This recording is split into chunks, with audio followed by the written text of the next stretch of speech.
Nah, kemudian pembahasan selanjutnya yaitu mengenai rohan. Rohan itu apa? Bahasa Indonesianya rohan itu gadai. Jadi gadai itu apa? Gadai itu menjadikan benda yang berharga bagi yang berhutang sebagai jaminan hutang yang akan digunakan untuk melunasi hutang tersebut ketika sulit atau tidak bisa untuk melunasi hutang. Itu disebut dengan gadai. Kita baca teksnya. Faslun wa kullu ma jaza bai'uhu jaza rahnuhu fid duyuni idza istaqarra subutuha fid dima'. Faslun, dan bermulanya fasal wa kullu, dan setiap ma barang jaza boleh bai'uhu diperjualbelikan, jaza rahnuhu digadaikan, fid duyun hutang piutang, idza istaqarra apabila telah stabil, subutuha tetap hutangnya, fid dimati dalam tanggungan. Jadi setiap perkara yang boleh untuk dijual maka itu boleh digadaikan, ya. Setiap apa saja yang bisa dijual maka boleh digadaikan. Nah, sebagai apa? Sebagai jaminan hutang ketika hutang tersebut sudah menetap di dalam tanggungannya. Idza istaqarra subutuha fid dhimmah, ketika hutang tersebut sudah menetap di dalam tanggungannya. Nah, kemudian walir rahini ruju'u fihi malam yakbiduhu, ya. Walir rahini, dan bagi rohin. Nah, jadi di dalam rohin itu ada istilah rohin dan murtahin. Kalau rohin itu kalau rohin itu adalah orang yang berhutang dengan menggadaikan hartanya. Kalau murtahin itu orang yang memberi piutang dengan jaminan gadai dari rohin, ya. Walir rohini, dan bagi rohin ar-ruju'u menarik kembali fihi di dalamnya ma barang tersebut lam yakbidahu belum menerimanya. Jadi bagi rohin yang mau berhutang itu diperkenankan untuk menarik kembali barang gadaiannya, barang jaminannya, selama belum diterima oleh murtahin, orang yang menerima gadai. Jadi kalau belum diserahkan maka boleh membatalkannya, gitu ya. Namun jika murtahin sudah menerima barang yang digadaikan, maka tidak boleh bagi rohin untuk menariknya kembali. Jadi gadai ini berlaku atas dasar amanah, ya. Kita lanjutkan. Wala yadmanuhu al-murtahinu illa bita'addi, ya. Wala yadmanuhu, dan tidak menjaminnya al-murtahin illa bil ta'addi, kecuali kelalaian atau kecerobohan.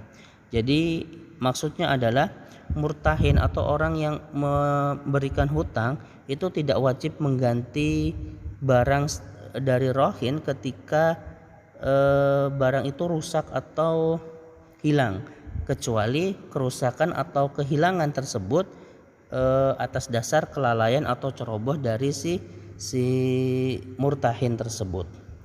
Kemudian wa idza qabada ba'dul haqqi lam yakhruj syai'un minar rahni hatta yaqbida jami'uhu, ya.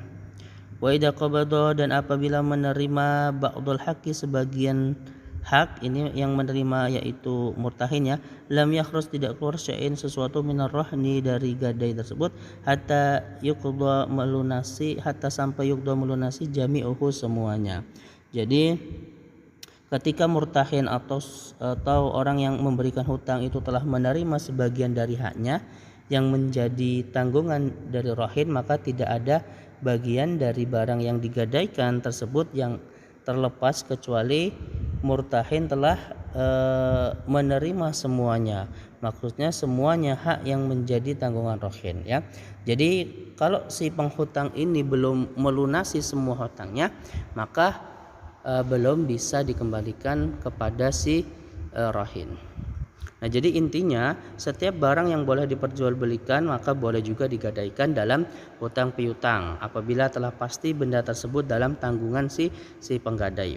Nah, rohin boleh menarik kembali gadaiannya sebelum barang diterima tangan oleh murtahin.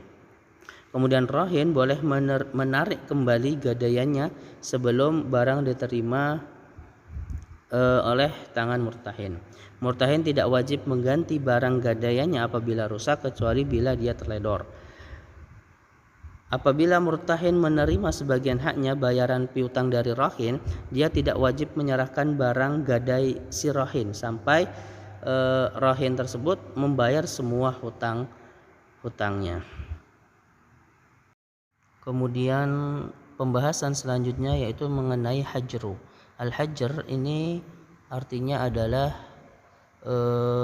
pencekalan atau mencegah seseorang dalam tasarruf di dalam harta. Jadi tasarruf itu apa? Tasarruf itu adalah melakukan transaksi atau dan muamalah kepada orang lain, itu disebut dengan tasarruf ya. Nah, kita baca teksnya. Faslun, dan bermulanya fasal. Wal hajru ala sittatin, wal hajru dan hajar ala sittatin ada 6 golongan. Jadi al-hajar pencegahan ini berlaku pada 6 golongan. Yang pertama ada as-sabiyyi wal majnuni was-safihi. Yang pertama ada anak kecil, wal majnuni orang gila, dan was-safihi orang idiot ya. Jadi musannif Abu Syuja menjelaskan safih dengan perkataan beliau yang menyia-nyiakan harta. Jadi orang yang idiot yang menyia-nyiakan harta ya. Jadi as-safih maksudnya yang tidak bisa mentasarufkan harta sesuai dengan semestinya. Dia tidak bisa melakukan transaksi dengan semestinya. Wal muflisi, dan orang yang pailit ya. Muflis ini orang yang bangkrut ya. Jadi muflis ini adalah orang yang memiliki beban harta, beban hutang, maksudnya beban hutang dan hartanya tidak cukup untuk melunasi satu hutang atau beberapa hutangnya. Ini disebut dengan muflis. Jadi as-sabi, majnun, safi, kemudian ada muflis, ini tidak bisa melakukan transaksi atau muamalah dengan orang lain. Nah, yang selanjutnya yaitu wal maridi ya, orang yang sakit yang dikhawatirkan telah meninggal dunia. Fima zada ala salasi, fima di dalamnya zada melebihi as-sulusi sepertiga. Jadi tidak boleh orang yang sakit yang dikhawatirkan akan meninggal kemudian menggunakan uang atau hartanya untuk hal-hal sosial. Maka lebih dari sepertiga dari hartanya maka tidak boleh.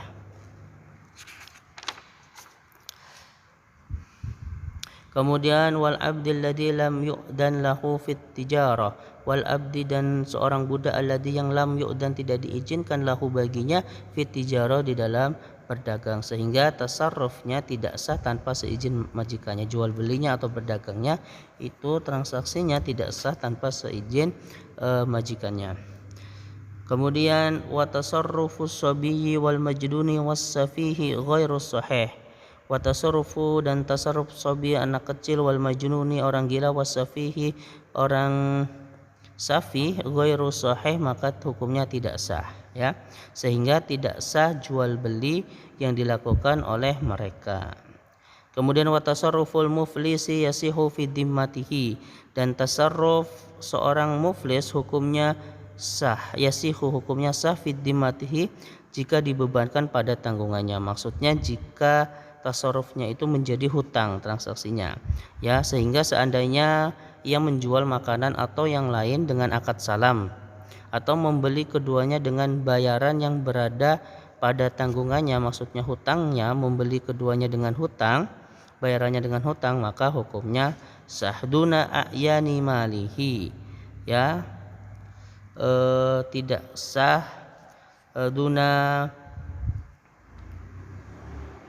tidak sah a'yani malihi pada ainiyah hartanya, maka hukumnya tidak sah. Jadi kalau jual beli orang, transaksi atau tasarruf orang yang muflis itu dengan a'yani malihi, harta realnya, maka tidak sah, karena orang muflis itu kan hanya memiliki sedikit harta atau tidak memiliki harta. Kemudian wa tasarruful maridi fi ma zada ala salasi mauqufun ala ijazatil warasati. Wa tasarruful maridi, dan tasarruf orang yang sakit fima yang di dalamnya, maksudnya yang dikhawatirkan akan meninggal, zada ala salasi, melebihi dari sepertiga, mauqufun ala ijazati warasati, mauqufun tergantung ala ijazati warisi, pada persetujuan ahli waris. Jadi jika ahli waris menyetujui harta yang melebihi dari sepertiga itu untuk disumbangkan contohnya, maka hukumnya sah. Namun jika tidak setuju, maka hukumnya tidak sah. Nah, izin dan penolakan ahli waris ini berlaku ketika orang yang sakit tersebut telah meninggal. Kemudian wa tasarruful abdi, dan tasarruf seorang hamba, yakunu fi dimmatihi, berada di dalam tanggungannya, ya. Kemudian yatsba'u bihi idza ataqah. Jadi makna fi dhimmatih yaitu tasarruf tersebut akan mengikut pada budak itu setelah budak tersebut merdeka, sehingga jika sang majikan memberi izin untuk berdagang, maka tasarruf budak itu sah sebab mempertimbangkan izin tersebut, ya. Jadi kesimpulannya, pencekalan ini berlaku pada 6 orang. Yang pertama, anak kecil, tidak boleh mereka bertasarruf di dalam harta, ya, tidak boleh jual beli. Kan bahaya kalau anak kecil jual beli, contohnya rumahnya dijual, maka itu tidak boleh.